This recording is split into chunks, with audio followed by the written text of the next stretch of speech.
نحمدہ ونصلی ونسلم علی خاتم النبیین، عمل کی کمی مصیبت کے ذریعے پوری کی جاتی ہے۔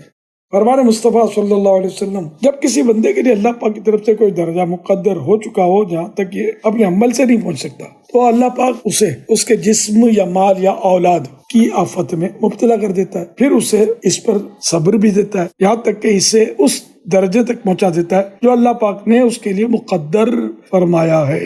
حوالہ ابو داود شریف جلد 3 صفحہ 246، حدیث نمبر 3090۔ حضرت الحاج مفتی احمد یار خان رحمۃ اللہ علیہ حدیث پاک کے تحت لکھتے ہیں، مصیبت پر صبر اللہ کی توفیق سے ملتا ہے، نہ کہ اپنی ہمت و جرأت سے، اور صبر اللہ پاک کی بہت بڑی نعمت ہے۔ حوالہ مرآت المناجی جلد 2 صفحہ 423۔ الحمدللہ رب العالمین والصلاة والسلام علی خاتم النبیین یا رب المصطفیٰ جل جلالہ صلی اللہ علیہ وآلہ وسلم۔ کامران قریشی تاریخ امی جان کو فالج سے شفا کاملہ عاجلہ نافعہ عطا فرما، ان کو عافیت و دینی خدمت و سنت ہو اور خوشیوں بھری گناہوں سے پاک لمبی زندگی عطا کر۔ یا رب باری بیماری تکلیف پریشانی ان کے لیے گناہوں کی معافی کا ذریعہ بن جائے۔ یا رب غفار، اے مغفرت کرنے والے پروردگار، ان کے ماں باپ کے اور سارے خاندان کی بے حساب مغفرت ہو اور ساری امت بخشی جائے۔ اللہم آمین بجاہ خاتم النبیین صلی اللہ علیہ وآلہ وسلم۔ لا باس طہور انشاءاللہ، لا باس طہور انشاءاللہ، لا باس طہور انشاءاللہ۔ گھبرائیے نہیں، یہ بیماری انشاءاللہ الکریم گناہوں سے پاک کر دے گی۔ صلو علی الحبیب صلی اللہ علیہ محمد۔ نماز روزوں کی پابندی کرتے رہیے، مدنی چینل دیکھتے رہیے، اپنی اچھی نیتیں ضرور بھجوائیے گا، ہمت رکھیے گا۔ بے حساب مغفرت کی دعا کی التجا۔ 5 رمضان سے 1447 ہجری مطابق 23 فروری 2026 کو یہ پیغام ریکارڈ کیا۔ صلو علی الحبیب صلی اللہ علیہ محمد۔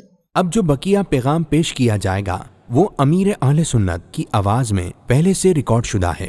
ہمت رکھیے گا، اللہ رب العزت نے چاہا تو سب بہتر ہو جائے گا۔ مایوس نہ ہو، کربلا والوں کی جو آزمائش تھی اس پر نظر ڈالیں گے تو آپ کو اپنی آزمائش انشاءاللہ الکریم کھل معلوم ہوگی۔ بیماریوں، پریشانیوں اور آزمائشوں پر ثواب بھی تو ملتا ہے اور گناہ بھی معاف ہوتے ہیں۔ ترمذی شریف جلد 4 پیج نمبر 178 حدیث نمبر 2404 میں دیے ہوئے فرمان مصطفیٰ صلی اللہ علیہ وسلم میں یہ بھی ہے، بڑا ثواب بڑی مصیبت کے ساتھ ہے۔ سبحان اللہ، ماشاء اللہ۔ بخاری شریف کی حدیث پاک میں مسلمان کو بیماری، پریشانی، رنج، اذیت یعنی تکلیف اور غم میں سے جو مصیبت پہنچتی ہے، یہاں تک کہ کانٹا بھی چبھتا ہے، تو اللہ پاک اس کے سبب اس کے گناہوں کو مٹا دیتا ہے۔ سبحان اللہ، ماشاء اللہ۔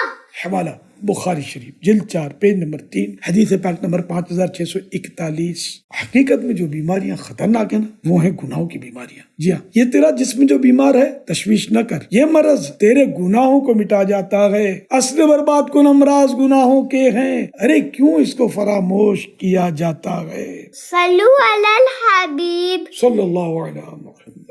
ایک بہت پیارا روحانی علاج پیش کرتا ہوں۔ مکتبۃ المدینہ کے رسالے بیمار عابد پیج نمبر 28 پر کچھ اس طرح لکھا ہے، یا اللہ 100 بار 100 ٹائم سوتے وقت پڑھیے، انشاءاللہ الکریم فالج اور لقوے سے حفاظت ہوگی۔ خدا نخواستہ اگر فالج اور لقوہ ہو بھی گیا، اللہ نے چاہا تو روز پڑھتے رہیں گے تو اس کی برکت سے شفا نصیب ہوگی۔ صلو علی الحبیب صلی اللہ علی محمد۔ ہر ہفتے سوشل میڈیا خصوصاً مدنی مذاکرے میں مدنی چینل پر جس رسالے کے پڑھنے کا اعلان کیا جاتا ہے اسے ضرور پڑھیے، سن لیا کیجیے۔ اس ہفتے 17 صفحات کا رسالہ ہے، رمضان الکریم کی سجاوٹ۔ صلو علی الحبیب صلی اللہ علی محمد۔